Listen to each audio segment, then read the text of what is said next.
Hello, hello, hello. We is back for a part two. It is your girl, Jaquell, here with the WOWW Podcast, where we focus on the health, body, mind, and spirit. And we've been focusing on mental health when it comes to grieving. I am here once again with Miss Akira Wesley, who has been educating us about um, dealing with the homeless population and the mental health and why sometimes they go into what their grieving looks like. I'll say it better that way. What their grieving looks like, what it is on their spectrum, and how they feel about it. And so, catch y'all up to speed. We've learned a lot in the first. I don't know. We might have to do a part three because you love me. So, with that being said, we're going to jump right into the piece. I think we kind of left off where we were talking about what does normal look like for them, and we were talking about the different opportunities that we have here in Milwaukee about the warming rooms and the different things that they have, about how people begin gaining relationships of what they probably have lost or what they never had before. And when you talked about the warming room, it made me think about one of the ones that we worked at. And right? Oh, was it the old nuns home? I can't think of the name of it. And I absolutely love that one because, well, cooking and all that stuff we love to do, and so it was. You love to do. I do. Well, you love to serve. That's true.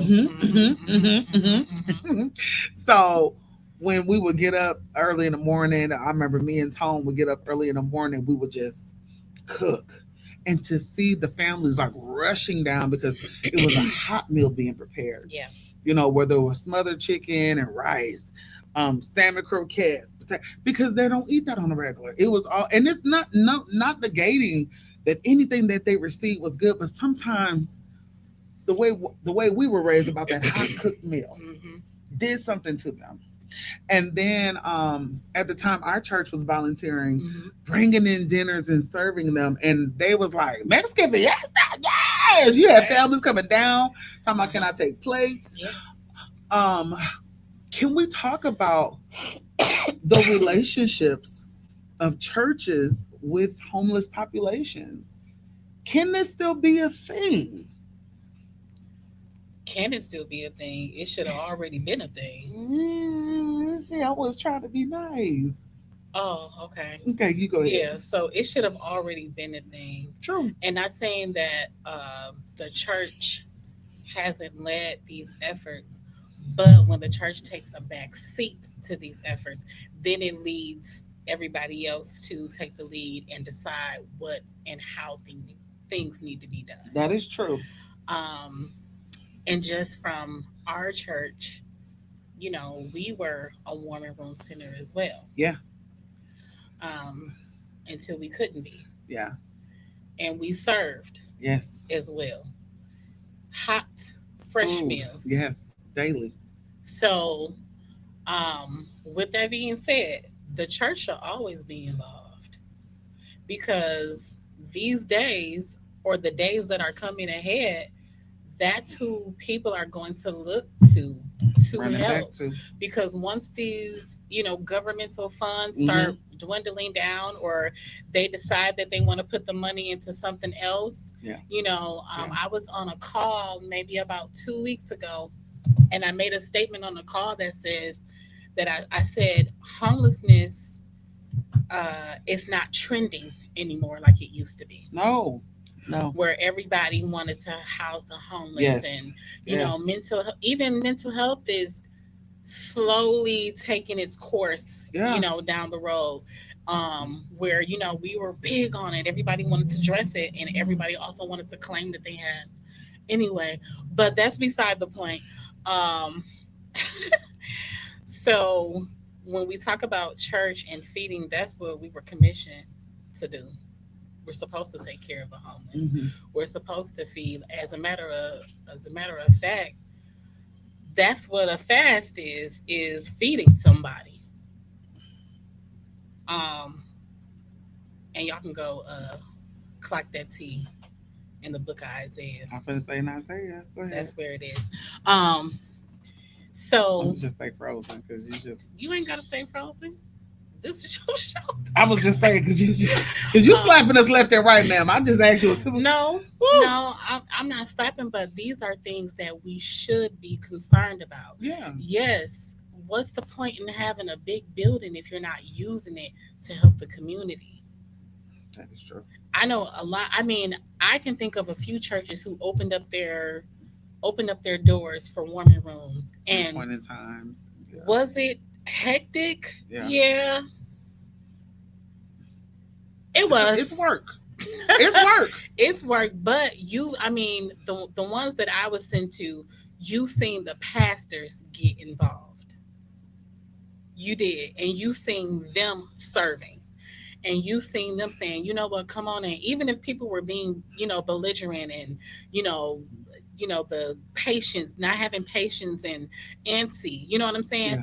Those who understood the assignment, they executed the love of Christ Yeah. well, and you saw that. Yeah. And you saw how their people, their congregants, or citizens as we call them, or partners as we Yeah. call them, you saw how they fell in line Yes. to be loving. Because I walked in a couple of churches, and I won't say no names, where I was scratching my head if the Holy Spirit even dwelled there. So, like, you couldn't possibly be serious about this. Open. You know what I'm saying? You couldn't possibly be serious about this when your nose is turned up. Are people that come off the street gonna stink? Absolutely. Yes. Those who suffer from mental health, are they gonna? Some of them are gonna come a little bit aggressive, or have questions, or Yeah. be a bit off-putting. Yeah. Yeah. Are they gonna challenge your man and womanhood? Absolutely. Absolutely. Absolutely. But are you gonna be the one to crash out? Do we have to de-escalate you?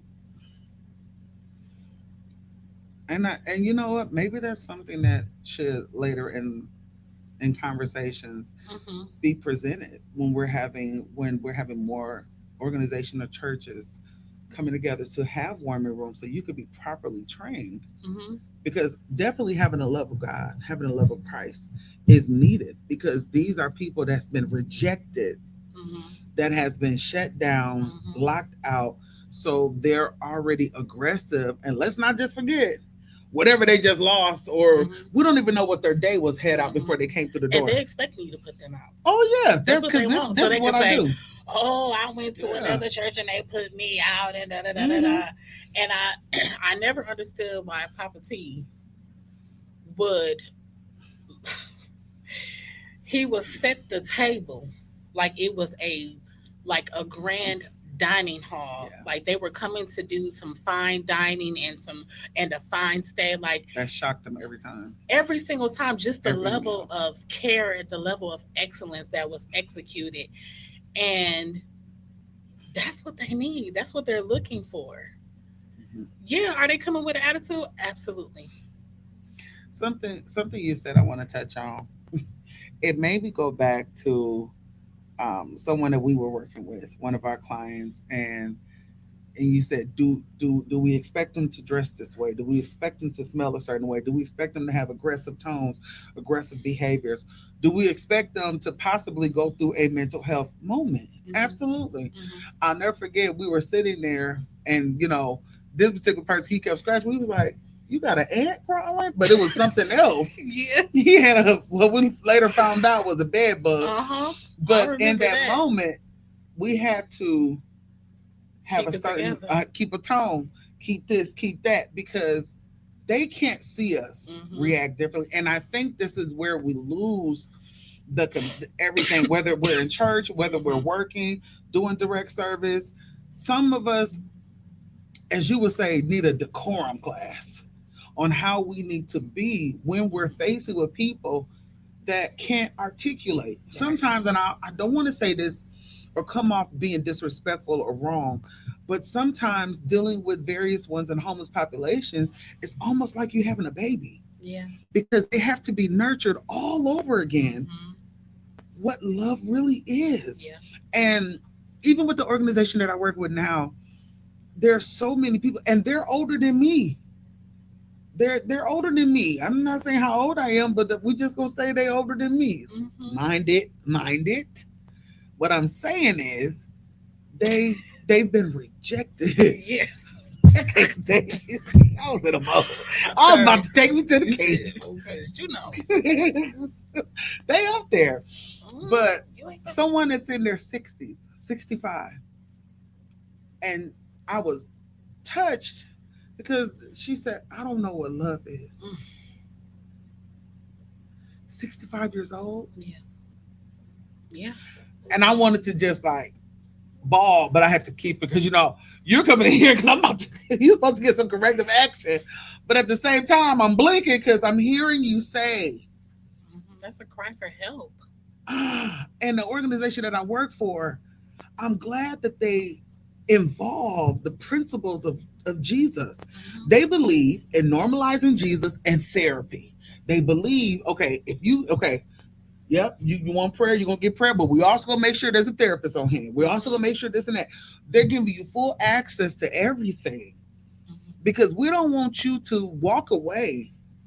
You need food, we're going to give you resources. You know Right. what I'm saying? We're not, I think we're not always going to give you a gift card because we don't know what you're going to do with it. But we Mm-hmm. can take you to the food pantry. Mm-hmm. We can take you over here. You don't have furniture? Let's get the vouchers. It's all the stuff set up. Let's do a synopsis of what you actually need. Let's do a wellness check. Those kind of things. Mm-hmm. And at first, people get mad when we come to their house. Yeah. Why you gotta keep coming over here? I need to check on you. I need to make sure you're okay. Or they I'm don't open up alive. the door, or Yes. you And see them moving. yes. Yeah. And but a lot of them say, I don't know what love is. And it makes me, as a person that deals with direct service, like, even my husband, he worked with the youth in the group homes.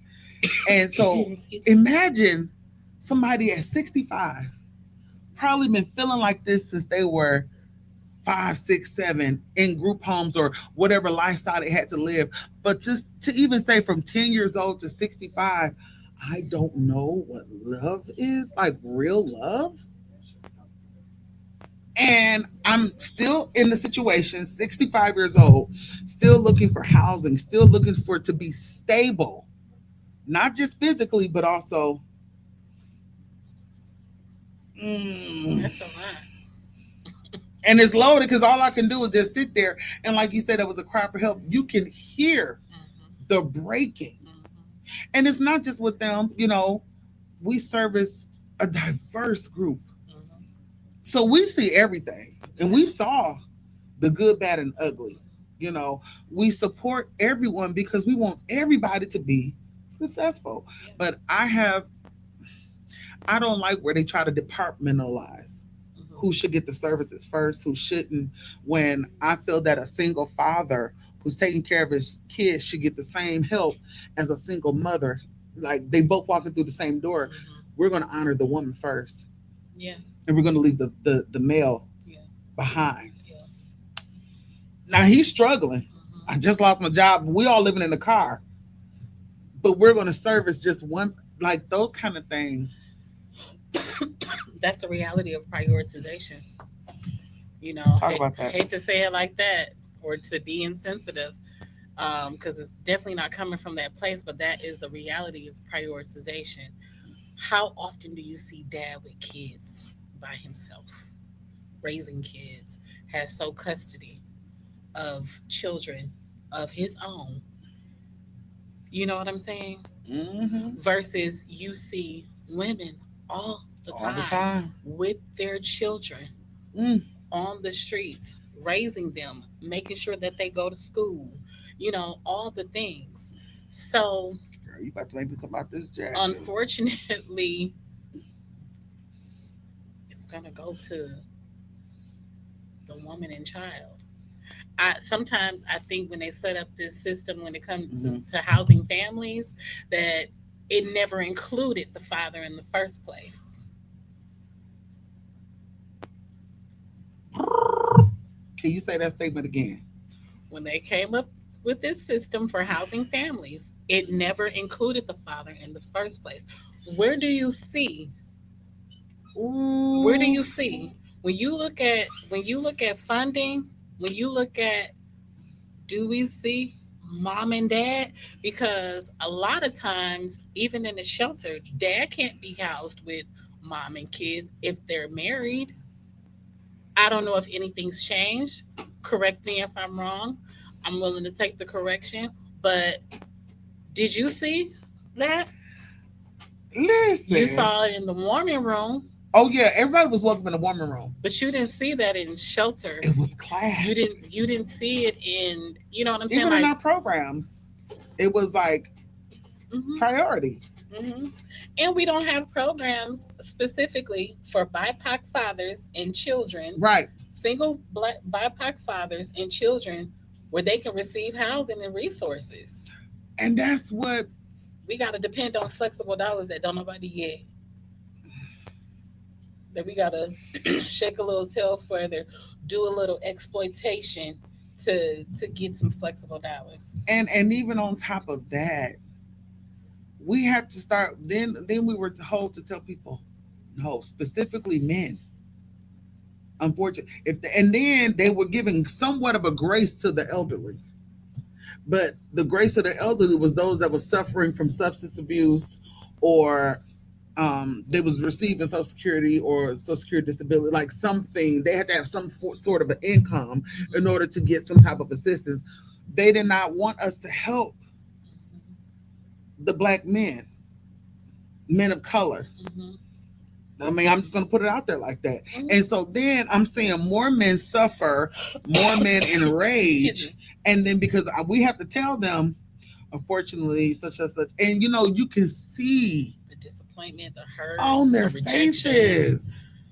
all the things. And then there are men out there that want to be a part of their family's lives. They don't want to be separated from them. Yeah, But because of the majority, absolutely. they get punished, or they got to figure it Hmm. out, Hmm. or go to a shelter that they don't want to be at, be forced to be a part of something that they don't want to be a part of, because you telling me that I gotta go to church or to chapel, but don't none of your staff know or love Jesus, and I gotta listen to them.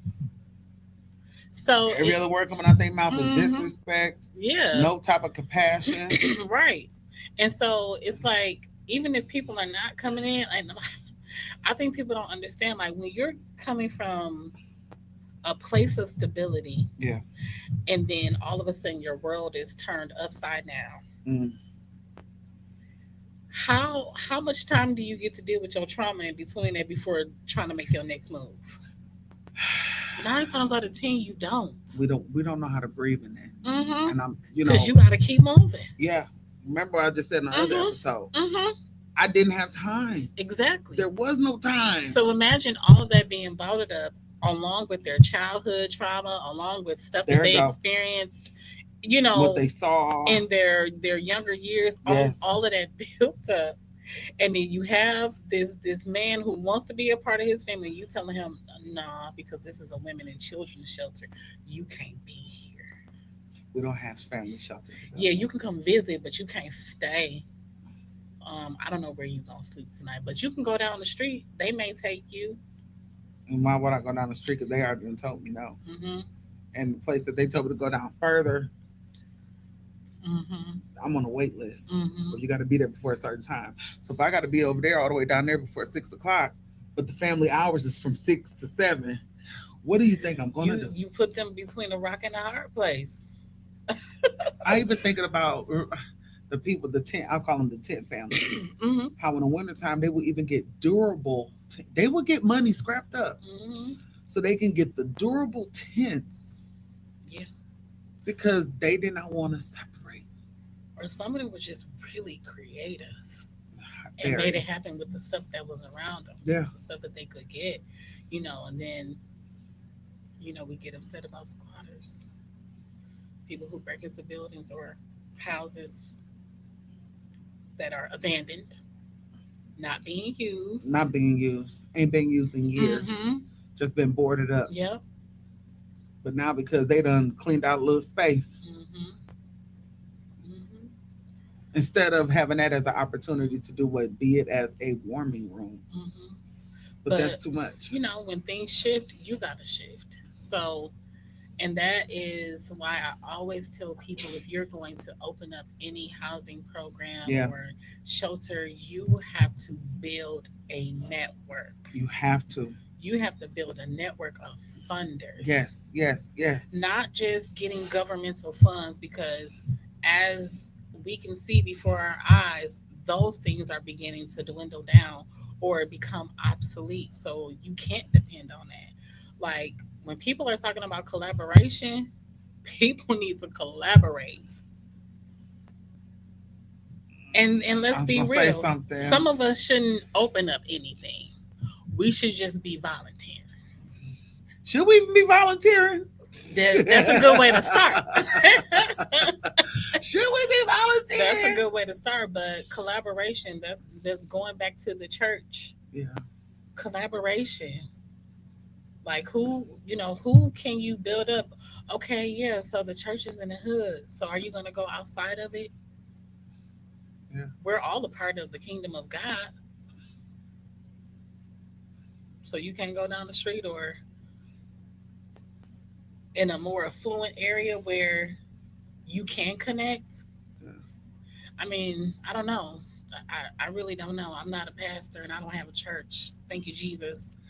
Um, I'm so irritated. I'm serious. I know. So, the work that people put, or the efforts that, some pastors do put in to do these things, or you see an affluent church or something, or a church that is rapidly growing and they have these things, but instead of partnering with them and becoming jealous, you put your mouth on something that you could be a part of. Mm-hmm. Mm-hmm. So, I mean, it's just so many things that I could talk about. I could be talking all day, but I'm not, because I want to stay focused. Oh, you every time you be on the, Hmm. they'll be almost time to let go. So, y'all, I'm gonna talk to my producer, but it might be a part three up in this piece. And I only say that because you're educating us, you're opening up our eyes to what the community needs. Um, and even with this segment, we're understanding that many have lost so much that to them the word no is like a getting off the water. What they say, the duck getting out of the water. Hmm. But so many people are heartbroken, they're in despair, and their mindset is still focused on the shoulda, coulda, wouldas. They're still focused on so much of their past, so much of their hurt. And I want to do a part three because I want to focus on, as a case manager, as a director, um, what did we do to help them transition? Some of them, they were housed. I know the housing first model, we house you, Hmm. then we help you to help with your needs. So I want to focus on how we help them Hmm. and what were some of our outcomes of this, because I know this is like turned into a series. This is good, but I think we need to know these things. We just see people holding signs. Right. We just see people, talking about I will work for food, or can you give me Excuse me. money, or I need money for cigarettes. They must be stressed in that day. If they Hmm. made a sign and say I need cigarettes. So Come back for part three, everybody. This is going to be something special, I promise you. And on part three, Mr. Akira might even give us a taint of a vocal. I'll put it out there so she gonna have to do it now. But I just want to let you all know once again, because I'm closing it out, because the way she looking at me means she ready to sing even now. But you will not give up. Please don't take my look as that. It wasn't. It was not. You will not give up. You are so important to God. We are setting tones to normalize Jesus in therapy. We are setting tones to have more conversations in the house. We want people to understand that you're not by yourself. Even if you're just by the airways and you're seeing this, whether it's YouTube, any of our platforms, we want you to know God loves you and you are so amazing to him. You will not subdue and conform to the things that has been said about you, that have been shown in front of you, that has even been a form of an influence. You are more than that. You are so important to God. So until next time, you will be amazing. Thank you all and have a great, great, great, great, great day. Until next time. Peace.